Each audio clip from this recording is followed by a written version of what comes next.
Bismillahirrahmanirrahim. Assalamualaikum warahmatullahi wabarakatuh. Selamat pagi teman-teman.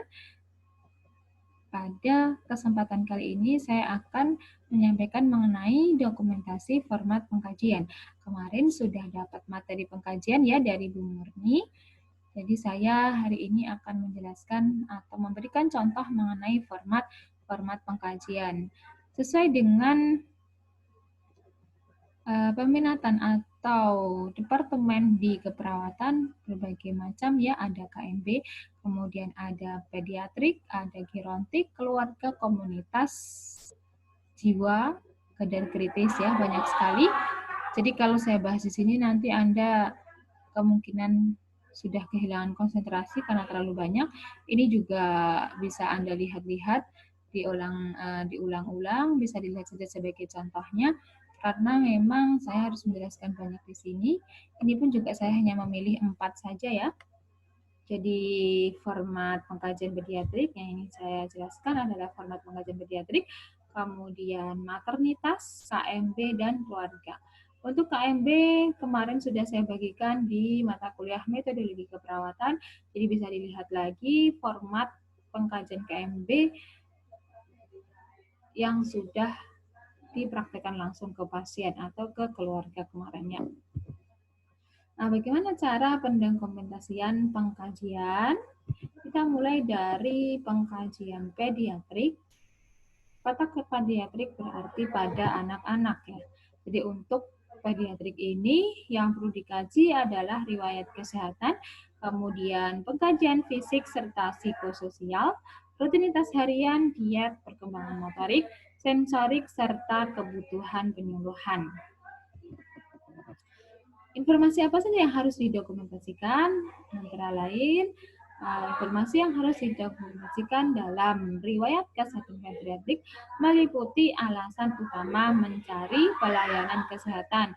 Di situ terdapat hal yang harus dikaji adalah riwayat hospitalisasi sebelumnya, karena pada anak-anak itu hospitalisasi pertama dan yang kedua akan sangat berbeda pada psikis ya. Jadi ada pengaruh terhadap kecemasan dan psikis pasien. Tentu kalau yang kedua sudah terbiasa dibandingkan yang pertama kali masuk ke rumah sakit. Kemudian kemungkinan adanya kelalaian dan penganiayaan. Kita kaji riwayat persalinan dan kelahiran pasien, riwayat diet dan imunisasi, serta obat-obatan yang telah diberikan. Bisa dikaji juga hal-hal yang berhubungan dengan kondisi pasien saat ini. Selanjutnya, ini adalah informasi yang harus didokumentasikan pada saat pasien pediatrik masuk rumah sakit. Banyak sekali ya, mulai dari nama anggota keluarga, nanti bisa dipelajari sendiri, dibaca sendiri, nama anggota keluarga sampai mainan spesial apa sih yang digunakan oleh anak. Karena ini penting sebagai sarana pendekatan. Anda tahu sendiri anak-anak itu lumayan sulit ya untuk didekati. Jadi kita harus tahu, kita harus bawa mainan untuk membujuk anak-anak. Nah, ini contoh dari format pengkajian pediatrik. Ini saya ambil dari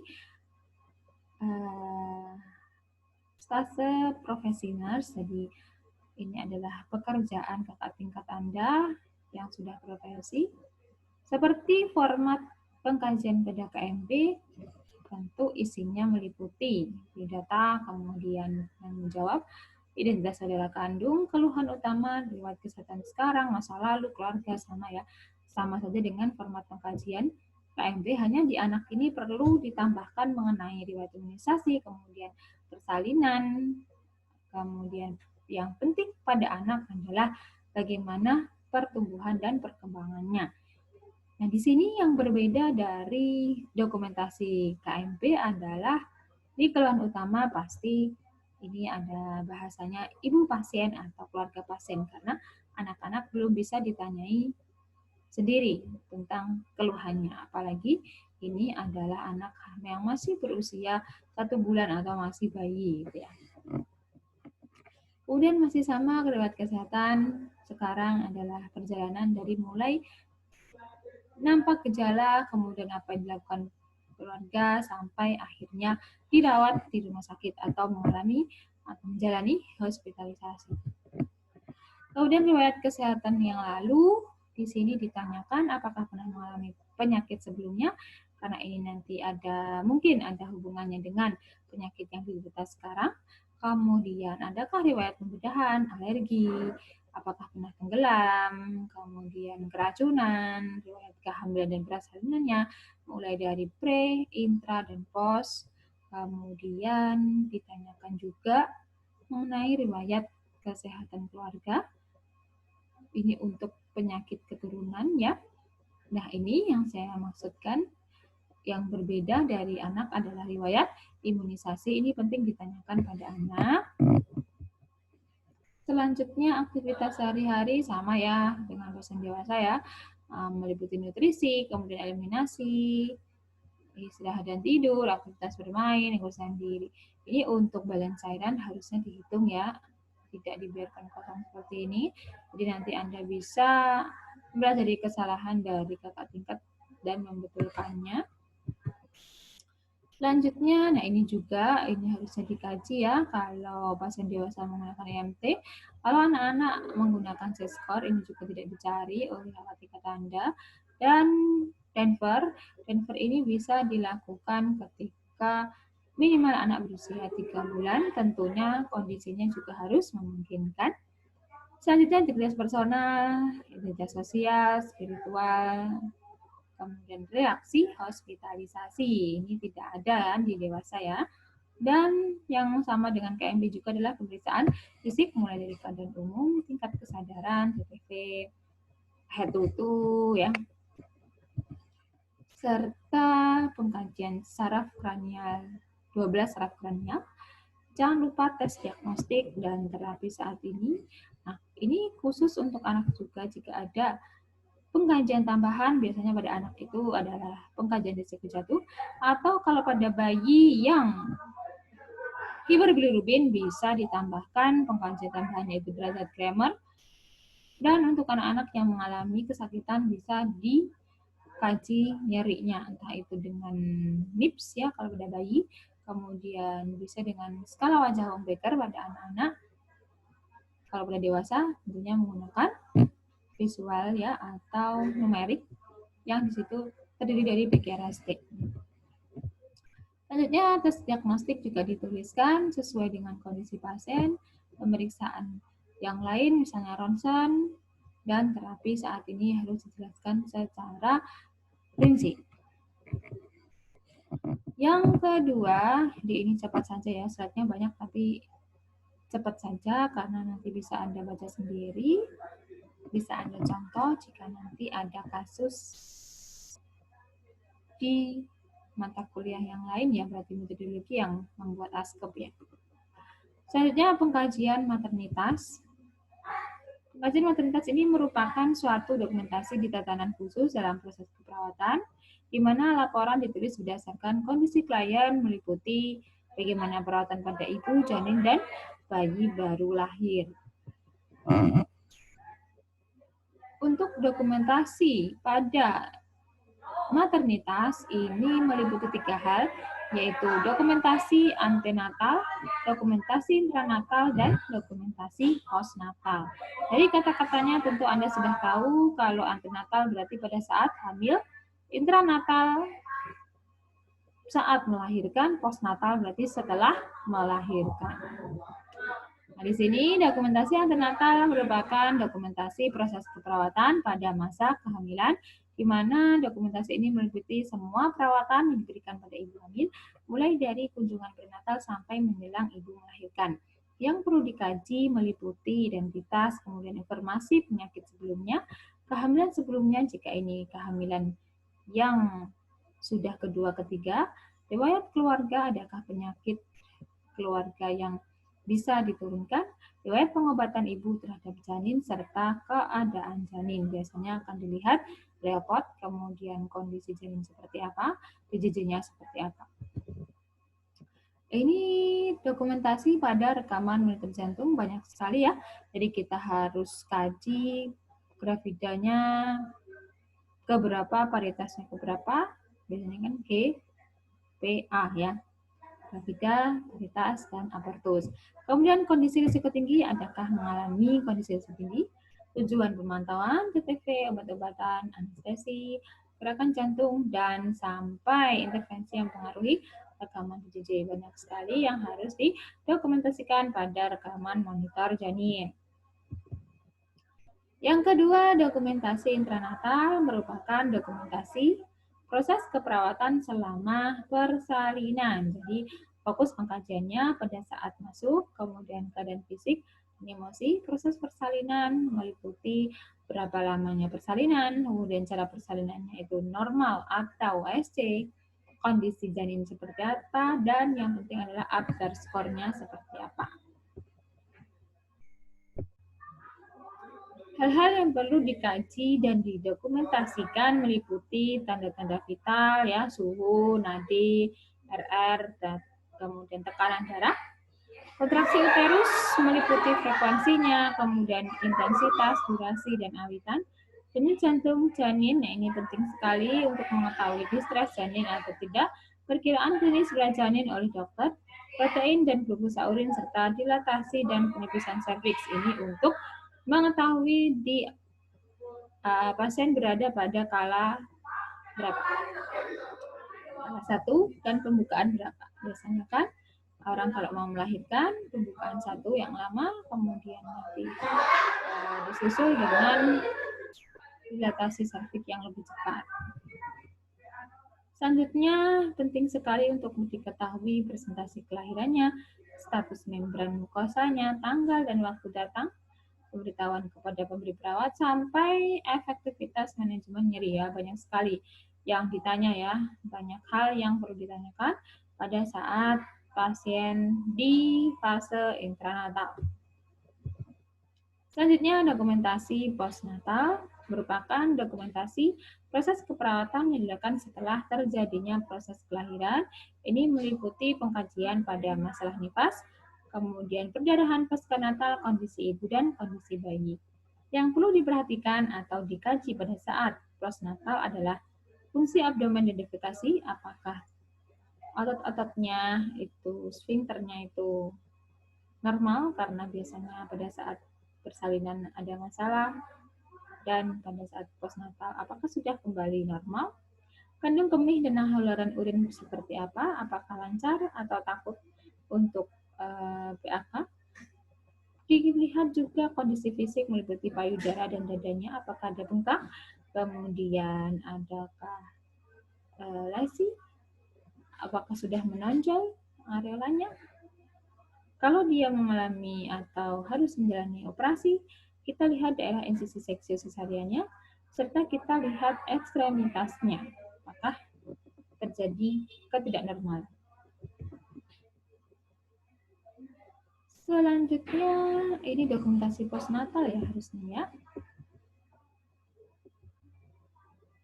Nah, untuk dokumentasi postnatal, yang perlu adalah edukasi, bagaimana perawatan diri, aktivitas, nutrisi, sampai manajemen atau teknik menyusui yang benar, kemudian ASI eksklusif, ini penting untuk diberikan kepada ibu baru, ya, atau ibu dengan 2 anak misalnya, tetap perlu diberikan edukasi. Kemudian dilihat lokea, jenis, jumlah baunya seperti apa, apakah normal, kemudian perineum, labia, dan rektum. Uterus apakah sudah mengecil sesuai dengan seharusnya, karena ini menunjukkan kontraksi, ya. Kalau tidak terjadi kontraksi akan berbahaya karena akan memberikan efek perdarahan. Selanjutnya, psikososial meliputi kedekatan ibu dan bayi, sistem pendukungnya seperti apa, ini perlu didokumentasikan. Ini untuk pemeriksaan khusus pada ibu hamil, ya, antenatal. Jadi ada pemeriksaan inspeksi kepala, mata, leher, payudara, paru-paru. Kemudian yang sering atau yang umum dan khas pada ibu hamil adalah leopard. Leopard 1, leopard 2, leopard 3, dan leopard 4 nanti akan lebih dijelaskan pada mata kuliah maternitas, ya. Ini juga untuk fase atau psikososialnya, ibu postnatal atau habis melahirkan mengalami 3 fase. Yang pertama fase taking in, taking hold, dan letting go. Untuk fase taking in ini biasanya 1-2 hari setelah melahirkan, di mana ibu masih sangat tergantung dengan keluarga atau petugas kesehatan. Kemudian taking hold berlangsung 3-10 hari setelah melahirkan. Ini 50-50 antara mandiri dan masih dibantu. Dan fase letting go di mana ibu mulai menerima tanggung jawab dan perannya sebagai ibu untuk merawat bayinya. Yang selanjutnya, yang ketiga adalah pengkajian KMB. Nah, ini adalah format pengkajian yang dipakai untuk dokumentasi asuhan keperawatan pada pasien bedah dan penyakit dalam, ya, KMB, keperawatan medikal bedah. Sama persis seperti yang sudah saya berikan format pengkajiannya, ya, mulai dari identitas, kemudian penanggung jawab, riwayat kesehatan, observasi, pemeriksaan fisik, head to toe, GCS, kesadaran, ya. Kemudian head to toe semua dari atas sampai ekstremitas. Dan pola kesehatan fungsional, Gordon, serta data penunjang yang dilakukan, misalnya adakah laboratorium, ronsen USG atau CT scan, dan jangan lupa untuk menuliskan program terapi, mulai waktu pemberian sampai cara pemberiannya.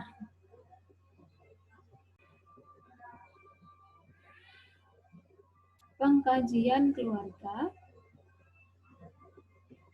Pengkajian keluarga di sini meliputi pengkajian yang dilakukan pada keluarga dan individu dalam keluarga, meliputi identifikasi, demografi, dan sosiokultural, data lingkungan, struktur dan fungsi keluarga, stres dan coping, serta perkembangan keluarga.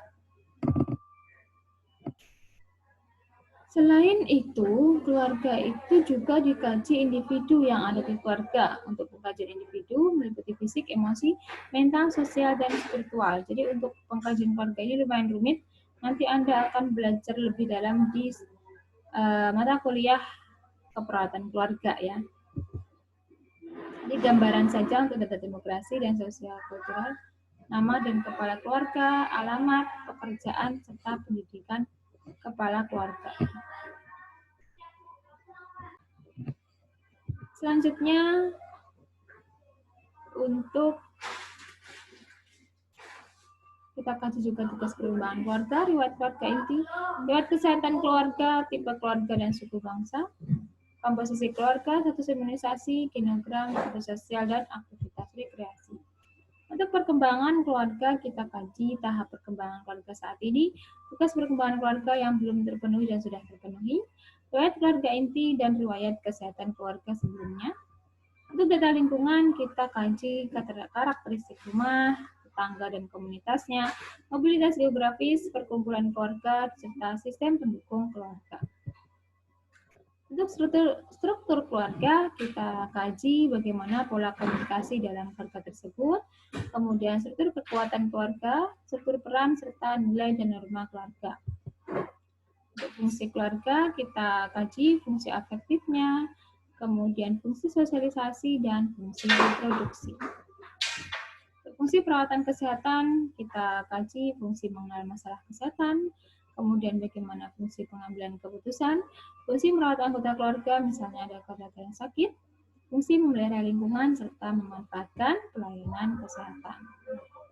Selanjutnya untuk stres dan coping, bagaimana stresor atau apa saja sih stresor jangka panjang dan pendek dalam keluarga tersebut, kemampuan keluarga berespon terhadap stresor, strategi coping yang digunakan, dan strategi adaptasi disfungsional. Ini semua untuk mengkaji ada masalah apa sih dalam keluarga tersebut dan masalah individu dalam keluarga tersebut. Oke, demikian yang bisa saya sampaikan. Ada yang ditanyakan bisa langsung tanya ke saya, bisa melalui chat atau forum diskusi, atau bisa melalui email. Dan setelah saya mohon maaf, banyak backsound juga saya mohon maaf. Saya akhiri. Terima kasih. Assalamualaikum warahmatullahi wabarakatuh.